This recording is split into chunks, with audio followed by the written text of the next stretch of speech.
Hi there. In this unit, we will learn how to install Apache Server. First, download XAMPP software from Apache Friends. Once you have downloaded, double-click software and follow instructions.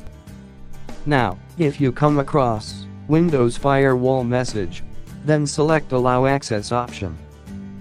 Once you have finished installation, you will find directory htdocs created in XAMPP folder in C drive.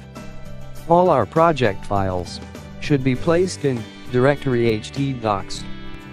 Here, to start XAMPP server, search XAMPP control panel and start selected services that you would like to run.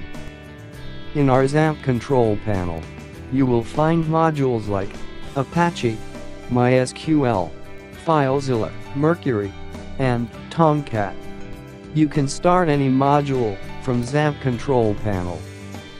Now, to view your project files, open web browser and navigate to localhost.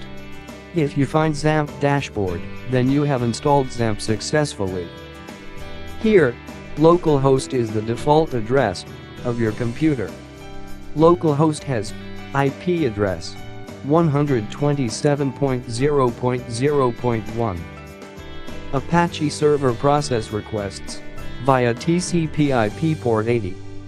Here, ports are nothing but communication points in computing.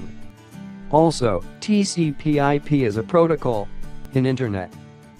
Now, if there are already applications using port 80, then Apache server will fail to start.